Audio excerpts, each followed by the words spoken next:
आप देख रहे हैं डार्क फाइल्स। डार्क फाइल्स की आज की इस कहानी में आगे बढ़ने से पहले अगर आपने अभी तक हमारे चैनल को सब्सक्राइब नहीं किया है तो कर लें और ऐसी ही और वीडियोस के लिए देखें अनहोनी। चैनल के लिंक आपको नीचे डिस्क्रिप्शन बॉक्स में मिल जाएगी।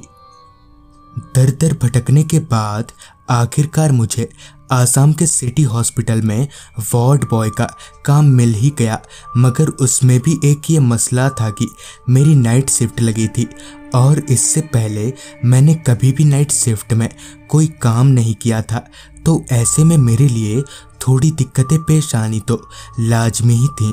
खैर उस रात भी रोज की तरह ही मैं अपने काम पर था। मेरी ड्यूटी हॉस्पिटल के 4th फ्लोर पर थी, तो मैं वहीं पर कॉरिडोर में ही अपने टेबल पर बैठा हुआ था। हर रात की तरह ही उस रात भी 4th फ्लोर खामोशी में डूबा हुआ था।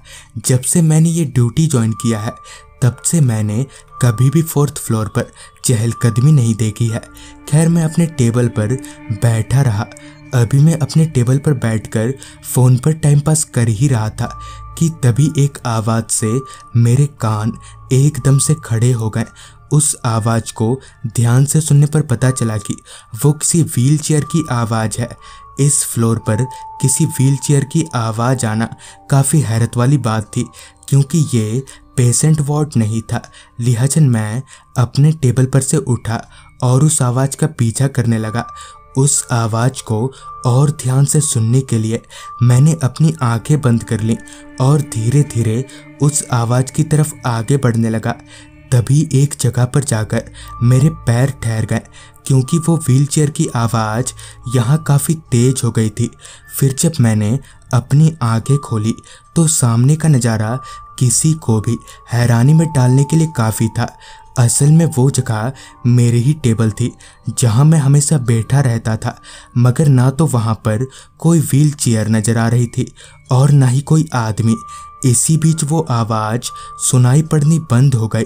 इस बीते आवाज़ को अपने मन का वहम मानकर मैं टेबल पर ही बैठ गया। फिर टेबल पर बैठे बैठे कब नींद ने मुझे अपने आगोश में ले लिया पता ही नहीं चला। सुबह होते ही मैं भी घर की तरफ चलता बना। उस दिन का सारा वक्त मैं इसी सोच में पड़ा रहा कि आखिर वो आवाज़ थी क्या।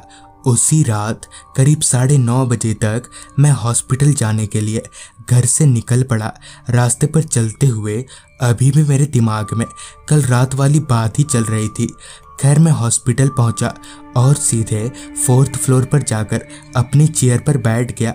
पता नहीं क्यों आसपास का माहौल मुझे कुछ अजीब सा लग रहा था और साथ ही साथ मुझे थोड़ा डर भी लग रहा था, जो कि इससे पहले मुझे कभी नहीं लगा था।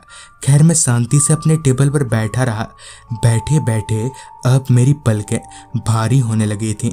खुद को जगाए रखने की कोशिश में मैं कब सो गया पता ही नहीं चला। फिर ठीक आधी रात को कल रात की तरह ही व्हील चेयर की आवाज़ से मेरी आँख खुली।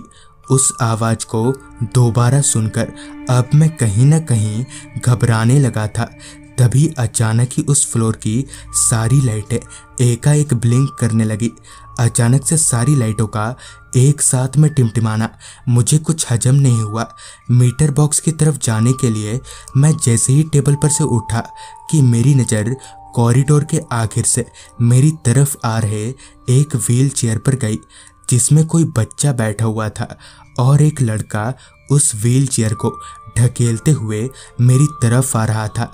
हैरानगी भरी निगाहों से उनकी तरफ देखते हुए मैंने पूछा, कौन हो आप लोग और इस वक्त यहाँ पर? जिस पर उनमें से किसी ने भी कोई जवाब नहीं दिया। अभी मैं उनकी तरफ बढ़ ही रहा था कि तभी उस लड़के ने उस व्हील चेयर को उठाकर 4थी मंजिल से नीचे फेंक दिया और खुद भी कूद गया। ये देखकर कुछ वक्त के लिए मैं सुन्न सा हो गया था। मेरे दोनों पैर एक जगह पर जम से गए थे, मगर फिर होश संभालते ही मैं नीचे भागा। ग्राउंड फ्लोर पर जाकर मैंने जो देखा वो होश उड़ा देने जैसा था। दरअसल ग्राउंड फ्लोर पर ना तो कोई व्हील चेयर दिख रहा था और न ही वो दोनों लड़के।